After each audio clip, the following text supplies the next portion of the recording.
तो हमारे पार्लियामेंट के अंदर 43% पॉलिटिशियंस ऐसे हैं जिनके ऊपर क्रिमिनल चार्जेस हैं, और उसमें से 29% ऐसे हैं जिनके ऊपर मर्डर, रेप, फिरौती, ये सारे चार्जेस हैं। और ऐसा नहीं है कि खाली एमपीज ही हैं, हमारे एमएलए भी इसमें पीछे नहीं है। अगर मैं 2015 दिल्ली इलेक्शन की बात करूं तो उसमें 70 में से 43 नेता ऐसे जीत के आए थे जिनके ऊपर क्रिमिनल चार्जेस थे। और अगर करंट की बात करें तो 37 एमएलए ऐसे हैं जिनके ऊपर क्रिमिनल चार्जेस हैं। और ये ऐसा नहीं है कि किसी ने आरोप लगा दिया या एफआईआर है, ये वो चार्जेस हैं जो सुप्रीम कोर्ट के अंदर फ्रेम हो चुके हैं। मतलब पुलिस गई है वहां पे, उसको एविडेंस कंफर्म हुए हैं, आई विटनेसेस मिले हैं, ये वो चार्जेस हैं। ये प्रॉब्लम तो बहुत ही छोटी सी है कि पार्टीज क्रिमिनल्स को टिकट ना दें और लोग क्रिमिनल्स को वोट ना दें, लेकिन इस छोटी सी प्रॉब्लम के लिए 1999 से लड़ाई चल रही है और अभी तक इसका सोल्यूशन नहीं हुआ है।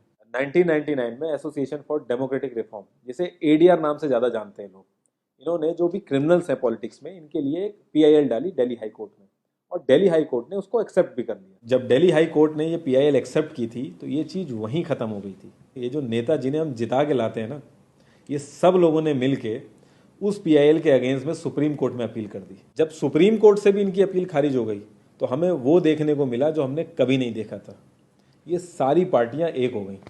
जब हमारे देश की सिक्योरिटी की बात आती है, उरी अटैक हो गया, बालाकोट हो गया, या हमले वाली सिचुएशन बनती है, तब भी ये पार्टियां एक नहीं होती। लेकिन इस चीज़ के लिए ये सारी पार्टियां एक हो गई थी, और ये सारी चीज़ें एक ही जगह आके फंस जाती हैं। इंडिया के कानून के हिसाब से जब तक किसी भी आदमी के ऊपर फाइनल जजमेंट नहीं आता तब तक वो बेकसूर है, और उसी चीज़ का फायदा उठता है। अगर कोई आईएएस की तैयारी कर रहा है और उसके ऊपर क्रिमिनल चार्जेस हैं तो उसे ऑफर लेटर नहीं मिलेगा, यहाँ तक कि क्लर्क की जॉब के लिए उसको दिक्कत आ जाएगी। लाखों कैदी ऐसे हैं जिन पर अभी जजमेंट नहीं आया है, जो अंडर ट्रायल है, उनको जेल में डाल रखा है। तो ये सारी चीज़ें जो एप्लीकेबल होती हैं सिर्फ पॉलिटिशियंस के लिए होती हैं, बाकी किसी के लिए नहीं। इतने बड़े सांसदीय क्षेत्र में पार्टियों के लिए इतना मुश्किल हो जा रहा है ऐसा कैंडिडेट ढूंढना जिसका कोई क्रिमिनल रिकॉर्ड ना हो। एडीआर की रिसर्च के हिसाब से क्रिमिनल कैंडिडेट के चांसेस 3 गुना ज्यादा होते हैं जीतने के क्लीन कैंडिडेट के मुकाबले। एक क्रिमिनल कैंडिडेट मनी और मसल पावर का परफेक्ट कॉम्बो बन जाता है। पार्टी के लिए फंडिंग इकट्ठी करनी हो, self financing, black money, campaigning के लिए फाइनेंस इकट्ठा करना हो, हर एक चीज में माहिर होते हैं। इसलिए पॉलिटिकल पार्टीज की ये पहली पसंद बन जाती है। पहले लोग इतनी डिमांड में नहीं थे, पहले वही भीड़ इकट्ठी करना, बूथ कैप्चरिंग, इन्हीं सब चीज़ों तक ये लोग लिमिटेड थे। लेकिन ये जैसे जैसे इनकी वर्सेटैलिटी बढ़ती गई, ये पॉलिटिकल पार्टीज की पहली पसंद बनते गए। यार पार्टीज की मजबूरी तो समझ में आती है, लेकिन कास्ट और सिस्टम फेलियर की वजह से लोगों की भी मजबूरी बन जाती है इनको वोट देना। आज की डेट में यार एफआईआर करने के लिए भी आपको जुगाड़ की जरूरत होती है, लेकिन वहीं अगर आप अपनी कास्ट वाले नेता के पास जाओगे तो आपका काम हो जाएगा, थोड़ा बहुत आपका हिसाब किताब देखेगा, आपका काम कर देगा वो। तो ये जो सिस्टम कमजोर है, ये मजबूर करता है लोगों को इन लोगों को वोट देने के लिए, और ये लोग पूरा ध्यान रखते हैं कि ये सिस्टम कभी स्ट्रांग ना हो। अगर तुम क्लोजली ऑब्जर्व करो तो हर नेता यही तो समझाने की कोशिश कर रहा है कि सिस्टम सारा खराब है, सिस्टम में ये कमियां हैं, और मैं तुम्हें इस सिस्टम से बचा लूंगा। और गरीबों के हक के लिए लड़ते लड़ते लड़ते वो खुद अमीर हो जाता है। यार जीतने का एक सुपर हिट फॉर्मूला है, एक एरिया डिसाइड करो, उस एरिया की कास्ट कैलकुलेशन कर लो, जो कास्ट मेजोरिटी में है उसका रॉबिन हुड टाइप या एक बाहुबली टाइप एक नेता खड़ा कर दो। जो सिस्टम काम नहीं कर पा रहा है वो काम तुम करने लगो, लोग तुम्हें वोट देने लगेंगे। इन केस अगर कोई ज़्यादा होशियार बन रहा है या लोगों में ज़्यादा समझ आ गई है तो एक छोटा सा दंगा करा दो, लोगों की मजबूरी बन जाएगा तुम्हें वोट करना। Centre for media studies CMS, इसके हिसाब से लास्ट लोकसभा जो 2019 का था उसमें 50,000 करोड़ से भी ज़्यादा पैसा इन्वॉल्व था। पूरे वर्ल्ड में इंडिया सबसे ज़्यादा पैसा खर्च करता है इलेक्शन में, यूएसए से भी ज़्यादा।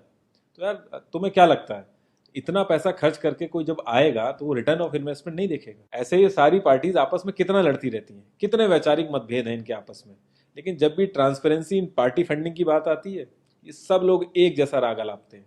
ये लोग कभी भी पार्टी फंडिंग में ट्रांसपेरेंसी आने ही नहीं देंगे।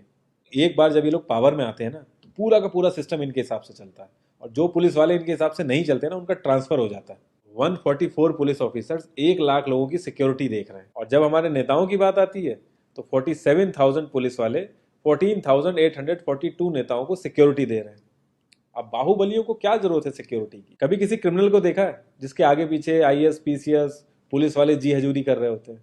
बहुत ही वर्स्ट सीन होता है वो।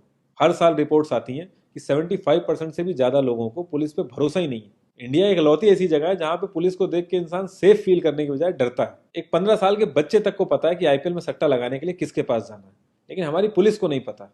और ये सारा सिस्टम, ये जो वीक सिस्टम है, हमारे नेताओं को बहुत सूट करता है, क्योंकि जिस दिन ये स्ट्रांग हो गया तो इन सब की दुकानें बंद हो जाएंगी। इंडिया की 65% आबादी 35 की एज से नीचे है, जो हमारा लोकसभा है उसकी एवरेज एज है 54 और राज्यसभा की एज 63.5 है। एक दो केस अगर छोड़ दें तो आम आदमी के लिए पॉलिटिक्स में घुसने का रास्ता नहीं है। अगर आप गूगल पे सर्च करोगे ना टॉप 10 यंग पॉलिटिशियंस, तो एक भी नाम उसमें ऐसा नहीं होगा जिसका कोई फैमिली से पॉलिटिकल कनेक्शन ना हो। आज़ादी के बाद से 0.5% से भी कम पॉलिटिशियंस ने अपने बच्चों को आर्मी में भेजा है। वहां नहीं भेजते ये लोग। हम लोग इनसे मैनिफेस्टो में डिमांड ही कहाँ करते हैं। हम तो बस रिलीजियस मुद्दे देखते हैं मैनिफेस्टो में और खुश हो जाते हैं। इंडिया ने ब्रिटिश पार्लियामेंट्री सिस्टम अडेप्ट किया और उसमें एक बहुत ही इंपॉर्टेंट चीज़ है शेडो कैबिनेट, वो हमने छोड़ दी। इसके बारे में बहुत ही कम लोगों को पता है और ये लोग हमें पता लगने भी नहीं देते। तो इसमें होता यह है कि अगर मैं फाइनेंस मिनिस्ट्री का ही एग्जाम्पल लूँ तो जो भी रूलिंग पार्टी का फाइनेंस मिनिस्टर है उसके पैरेलली एक ऑपोजिशन का भी फाइनेंस मिनिस्टर असाइन हो जाएगा और जो रूलिंग पार्टी का फाइनेंस मिनिस्टर है उसकी एक्टिविटीज़ को ऑपोजिशन का फाइनेंस मिनिस्टर लोगों तक पहुंचाएगा।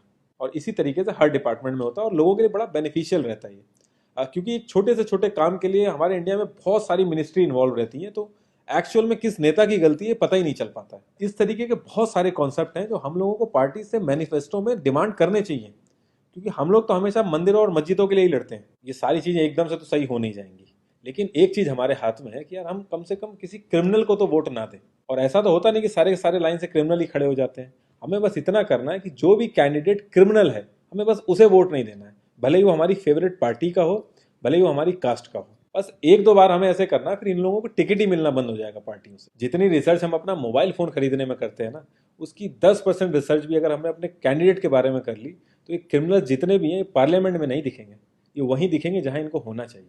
लास्ट में एक ही क्वेश्चन पे मैं इस कॉन्वर्सेशन को एंड करूंगा कि पॉलिटिक्स अगर समाज सेवा है तो सैलरी क्यों, और अगर नौकरी है तो एग्जाम और क्वालिफिकेशन क्यों नहीं।